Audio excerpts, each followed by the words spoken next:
This is Agriculture Today, and I'm Shelby Varner with the K-State Radio Network. Roger McEowen, K-State and Washburn law professor, starts today's show as he explains changes that are happening with the government and how they could impact agriculture. K-State Northeast area agronomist Tina Sullivan keeps the show rolling as she talks about establishing crabgrass as an alternative forage. The Beef Cattle Institute's Brad White, Bob Larson, Phillip Lancaster, Dustin Pendell, and Brian Lubbers ends today's show with how to keep cattle performance and health on track in times of deep mud. That and more is coming up ahead on Agriculture Today.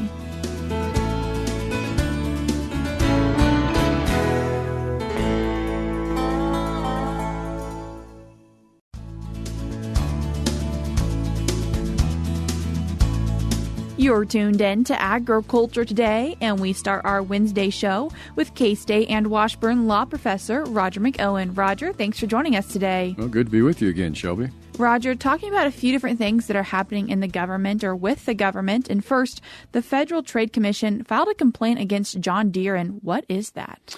Well, that's a case that concerns right to repair, and that's a concern of farmers that use John Deere products. Of course, John Deere is number one in equipment manufacturing. They have the largest market share, and so this is a big issue. When you buy a piece of equipment, you buy a combine, you buy a tractor from John Deere, the question from a legal standpoint is, what did you actually buy?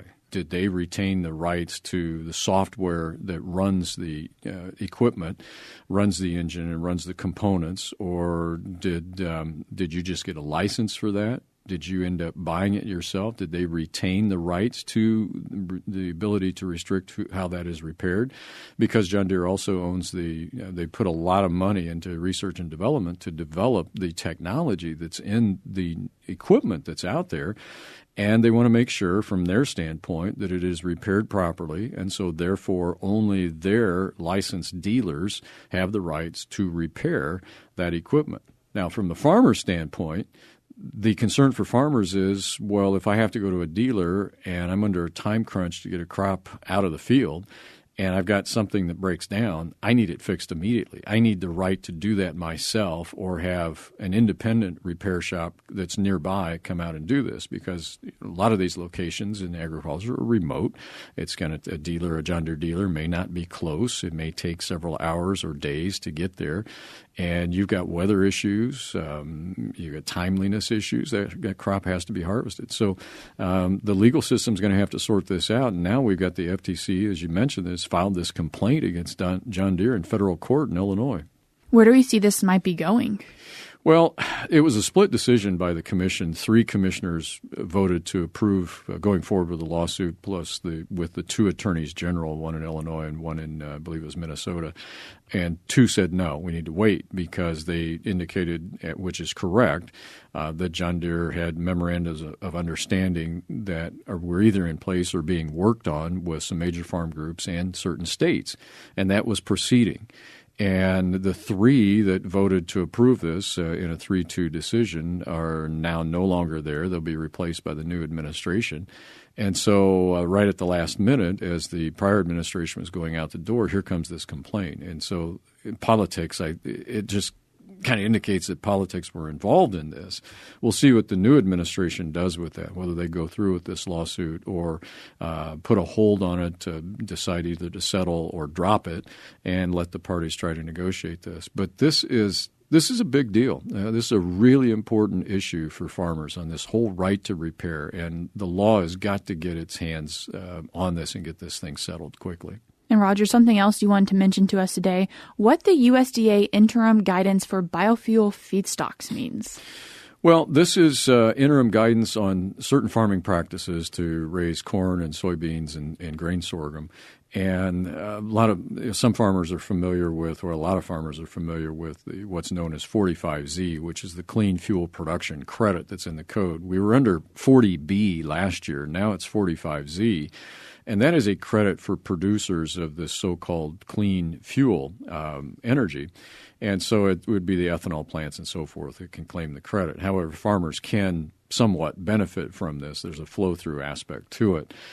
But the interim guidance that USDA put out for biofuel feedstocks, from their standpoint, from the USDA standpoint, that information then has to be used by the Treasury Department, because the Treasury Department still has to write a rule to determine how they take that information from USDA and the models that the USDA has developed to feed into the formula for the calculation of the credit. So this doesn't finish off what's needed to be done to implement Section 45Z. That's still not in play yet because we don't have the formula that needs to be set up by the Treasury Department. They still have to write their regulations on that.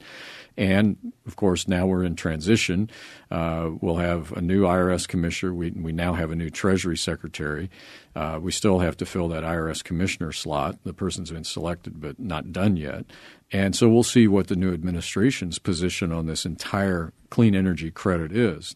A lot of this came out of the law known as the IRA in 2022, the Inflation Reduction Act of 22. The new administration's policies may possibly eliminate it, but we'll see. We'll see what happens on this. But 45Z is not done. It's not in play yet, and that's what farmers need to know. As we've seen some changes in Washington, D.C., have they made any maybe impacts on estate planning? Well, we're in a year of transition, perhaps. This is the last year of the Trump tax cuts that started in 2018, and a lot of those provisions expire at the end of 25.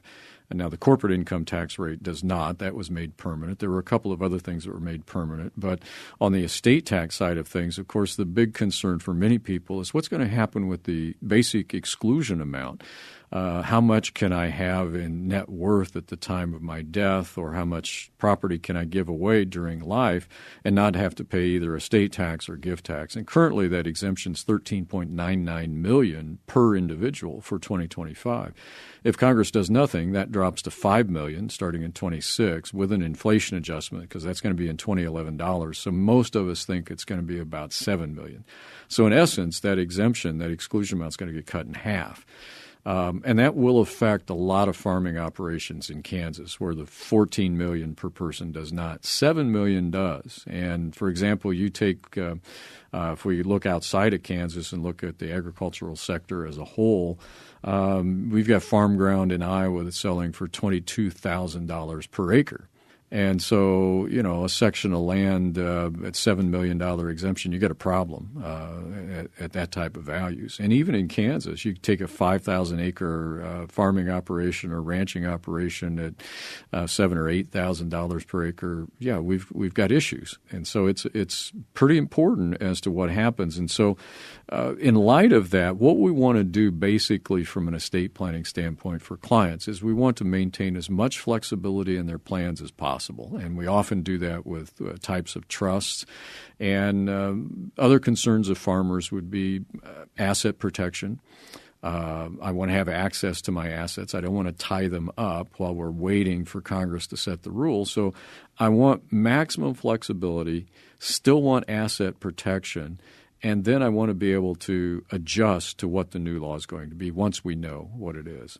Are there old estate plans that maybe may not be as relevant anymore if we have changes? Well, that's indeed possible, and this is a good year, one, if you haven't put an estate plan in place to get something done, and then secondly, to review your current plan with your practitioners and do something now, because I've got a number of techniques I talk about in my detailed Substack article, and various types of trusts. One would be a standby trust where I'm creating the shell of the trust. I might put some assets in it, but I've got the legwork done.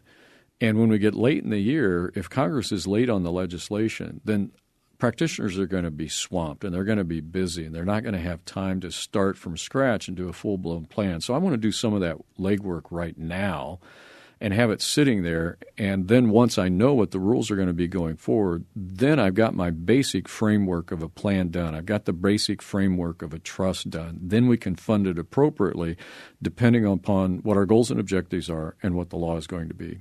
Roger, what are some key points then when it comes to estate planning, but also just watching what's happening in Washington, D.C.? Well, keep an eye on what happens in Washington, D.C. What I'm told is that their goal is to do a big reconciliation bill and have it to the president by Memorial Day and signed by July 4. Those are rough deadlines right now. You'll hear talk about maybe 2 reconciliation bills instead of 1. The reason they talk reconciliation bill is because while it's easy to get a bill through the House on 51 votes, just a simple majority, you can't do that in the Senate. You have to have 60. And if you don't have 60, the only way around that to get a bill through on 51 is to do reconciliation. And it allows for limited amendments. It's a streamlined process. They can get it through quicker. And you also have to deal with what's known as the Byrd Rule, which means if you have a budgetary effect, if taxes are going to be cut, then that law has to sunset within 10 years. Now, I totally disagree with that process because they take a look at static the revenues in a static sense. So, loss of tax, if you increase tax, the thinking is that decreases revenue. Well, that's not necessarily true, but nevertheless, that's the rule that's in the Senate. So you want to watch that, and hopefully they tell us what the income tax as well as the estate tax rules are going to be sooner than later so that we have a window of planning opportunity. Roger, if people are wanting to keep up to date with maybe what's happening in D.C. and hearing it from you, how can they do that? Well, I will post some of these thoughts today. That's going to go to Ag Manager, and also I have it on my own professional post, which is Substack, McEowen Ag Law and Tax .substack.com. But I'll boil these down and distill them. There'll be a version of that that'll appear on Ag Manager as well as on my blog. Roger, I appreciate you taking the time to join us today. Thank you, Shelby. That was K-State and Washburn law professor Roger McEowen. I will link in today's show notes on agtoday.net, where you will be able to read more about these topics. We're cutting to a short break now on Agriculture Today, but stick around because we have more for you up ahead.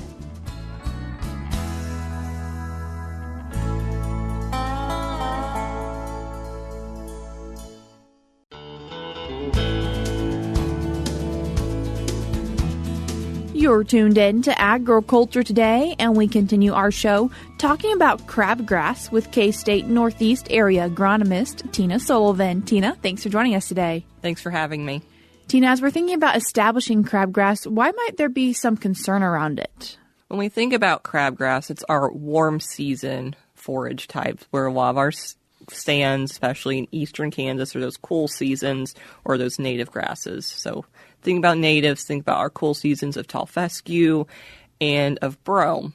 Well, crabgrass is that filler kind of in that warm season time where our other grasses are less efficient and probably in the type of dormancy because it's simply just too warm.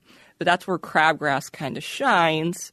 But if you think about a forage that's a warm season and kind of can take over, not saying that this situation would take over, but it's more of a management practice of we have another forage we can have in our system where we have forage almost year-round that can be managed better than other options such as weeds just coming into a brome or cool season established pasture or tame field. So if we're thinking about establishing crabgrass, how might people want to go about doing that? If they're wanting to establish it into a new field, so we're taking out the old forage and going into a new one, it needs to be clean, and typically going into crabgrass, we'll plant it in the spring compared to a fall planting. And there needs to be a little chance for frost. Typically, you want at least 4 to 5 days consecutively above 50 degrees. Just to ensure, like other grass seeds, they're small, they need the right temperature to germinate. Additionally, you're going to want to plant the crabgrass about 4 to 6 pounds of pure live seed per acre. You can drill it in or you can broadcast it.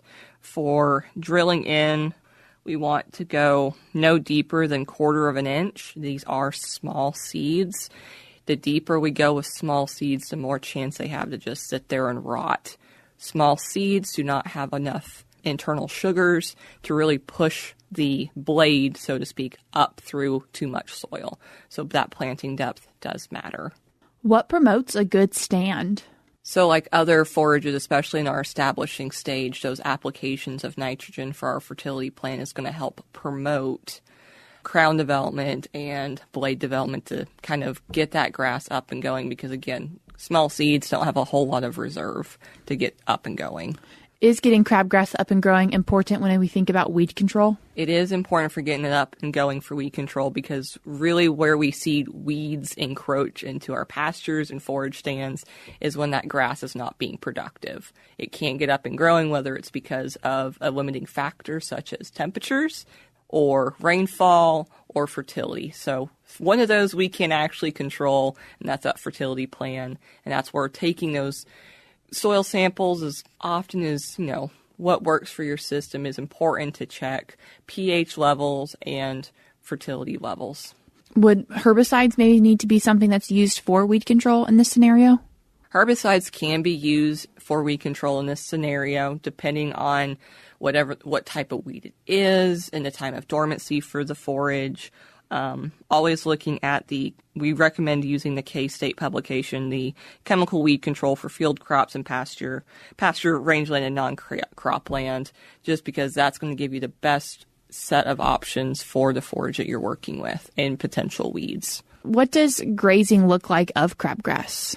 So crabgrass is, of the warm season grass, is one of our better forage options. Even though it's kind of got this stigma of being a bad type of grass, crabgrass has better forage qualities and just better palatability than something like Bermuda grass, which also falls into that warm season category.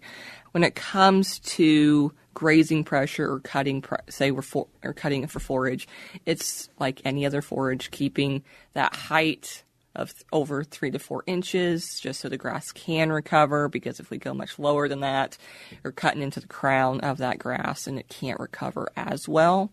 Grazing pressure, if you have a lot of cattle on it, overeating when the factors are against it, aka even a warm season, grass will shut down production when it gets too hot, like our corn or any other crop shuts down when it's too hot. And under drought periods, it's not going to be as productive.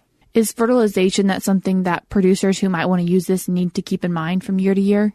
There was a 2-year study conducted in 2020 and 2021 in southeast Kansas, looking at harvest time, so 1 or 2 cuts of harvesting of crabgrass, fertilization plans, so two levels, 100 pounds of nitrogen per acre and 200 pounds per acre across 2 different varieties.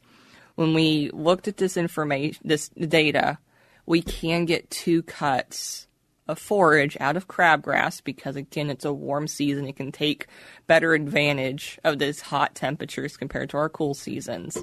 And that extra fertility kind of gives them that boost of growing more forage. Is this going to happen in every scenario? No.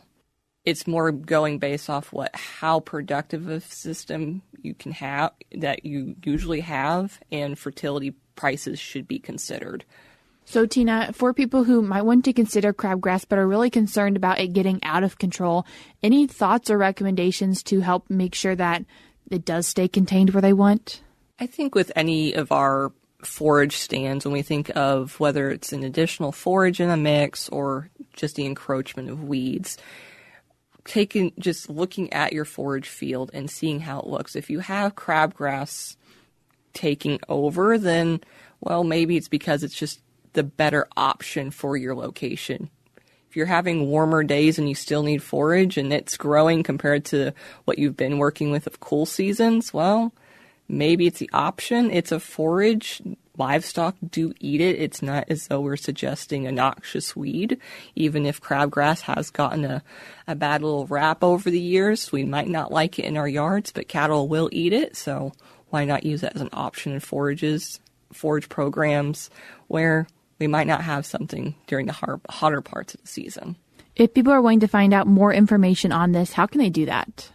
So there's 2 sources of information to gather more information for the crabgrass, and they are extension publication MF 3644, Crabgrass is an alternative cattle forage, and also the eUpdates of crabgrass could serve as an alternative cattle forage.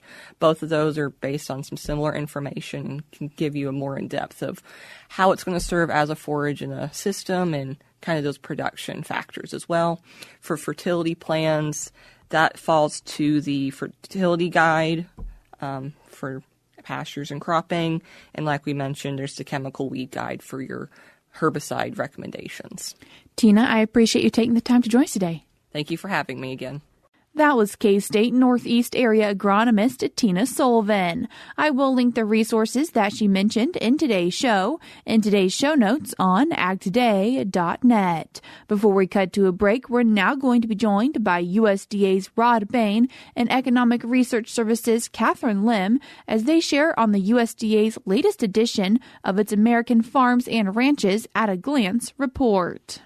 USDA's annual snapshot of America's farms and ranches captures what characteristics and trends? It looks at the characteristics of U.S. farms and ranches, generally looking at what farms produce, aspects of their financial situation, their participation in federal agricultural programs. We have two new sections. The first one looks at farmers' use of unpriced commodity storage, both on and off farm. And the second section looks at farmers' use of precision agriculture technologies by farm types, as well as farmers' stated reasons for adopting those technologies. Agriculture Department research economist Catherine Lim is among the authors of the latest edition of America's Farms and Ranches at a Glance. That report, released this past December, covers data from 2023. Among the findings, we find that family farms remain the dominant farm type in the U.S. They make up 96% of farms in 2023, and small family farms make up 86% of the farm count. When looking at the concentration of farm production, we do find that production is concentrated among large-scale family farms, which made up 4% of farms, but 48% of the value of production in 2023. When looking at our nation's farms and ranches in the context of government payments, we find that conservation reserve program payments were generally more concentrated among small family farms than other types of government payments. When we look at federal crop insurance participation, in 2023, overall, 16% participated in federal crop insurance, which was actually up from 14% in 2022. And when breaking down farm household income, we find that in 2023, they exceeded those of U.S. households generally, but actually the majority of farm households had farming losses and were receiving the majority of their income from off-farm sources. Findings from new questions asking about farm commodity storage include: for on-farm storage, use of that is more common among larger farms. 60% of very large family farms have on-farm storage, some unpriced commodity on-farm as of December 1st, 2023. Regarding trends in use of precision agriculture equipment and technologies, larger scale family farms are more likely to use these technologies than small family farms. That might be due to the benefits they receive from using these technologies, as well as they can be expensive, so the capital investment required to get them set up. I'm Rod Bain reporting for the U.S. Department of Agriculture in Washington, D.C. We're cutting to a short break now on Agriculture Today, but stick around because we have more for you up ahead.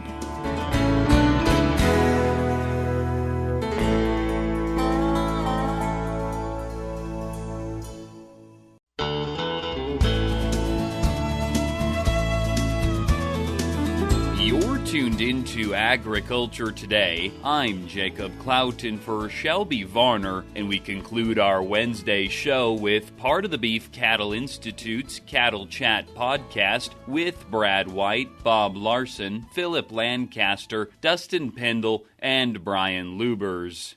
Dustin and Phillip, I'm going to start with you guys and ask, what are some of the concerns or problems that we have with mud and cattle? And then I'll leave some of the solutions or answers to Brian and Bob. Well, so one of the concerns we have with mud is that it decreases cattle performance because it increases maintenance requirements. It does that a couple of different ways. One is that, and you guys know you have to slog through deep mud. It takes a lot more work. Your legs get tired. And so there's an increase in the energy expenditure for activity in cattle that have to wade through mud to get to the feed bunk, to get to the water trough, to get to the bedding area or whatever. And so we're going to have an increase in maintenance energy requirements there. But one of the bigger factors that increases maintenance energy requirements is that when cattle are in mud, their hair coat gets matted down with mud. I mean, in bad mud can get, pretty far up the sides of the animal. And so when that hair coat gets matted down with mud, it loses a lot or all of its insulation effect for the animal. And so now the animal is losing a lot more body heat to the environment. And so it has to burn a lot more energy to maintain body temperature when their hair coat is all matted down with mud. And that effect really escalates when we have cold temperatures. Yeah, and I don't know that I have a lot more to add, except when you're walking through the mud, as Phillip pointed out, you also lose your boots every once in a while, and then you get your socks all muddy. And so if you could figure out how to stop that, that'd be great. Brian. Yeah. Well, mud is one of those things that I think it's extremely important. We don't do a lot of research at it at the university. Actually, the nutritionists do, and they've kind of quantified some of that performance loss. It doesn't take a college degree to know that mud is bad. So the solutions aren't really rocket science or anything like that, but plan ahead, use gravel, use concrete, move cattle. Rock science. Instead of rock. It's geology. Yeah. It's geology. Mud is an important issue, and I think it's just important to kind of plan ahead and be aware of your tools. So you talk about a box scraper, you talk about moving cattle, and again, using things that are impervious to water, so gravel and cement where possible. Well, and I think the other thing, and Phillip mentioned, the performance you lose with deep mud and the insulating effects you lose, and mud starts to have negative effects. It doesn't have to be that deep, right? Everybody can, that worst case scenario where it's hawk deep, that's really bad. But even as far as just, fetlock deep mud, you're starting to lose some performance. And the other thing I think about with mud is there's some negative hoof health implications. Some of that is, if you get caked on mud, you've got the perfect environment for a hairy heel wart outbreak if you've got it in your herd, foot rot if you've got it in your herd. The other thing, too, is if you have a kind of a constant mud, then this would be more like if you've just got a wet spot somewhere, keeping that hoof wall soft all the time, you lose some hoof integrity and you can set yourself up for some other hoof issues, sole abscesses and such, things like that. So a couple of things that you guys touched on: traffic control, making sure that the animals in those high traffic areas that we've tried to manage to limit the mud, and slope. So if we can get that water to roll away, we're less likely to have mud there, and keep away from, as you mentioned, those low spots, Brian. And stocking density too is part. Obviously in a feedlot that's pretty controlled, but in a pasture setting, the higher stocker density, because we think about mud as a rainfall, snowfall, snow melt, whatever, but actually cattle produce enough urine. You stock them dense enough, you can get a pretty good muddy spot. Yeah, good point. And we've talked before about the trade-off between moving the round bale back and forth, keeping it in one spot, tearing up areas of the pasture. But where we place those is important, that we have good drainage away from it. That's all we have for now on Agriculture Today, but we'll be back with more for you tomorrow.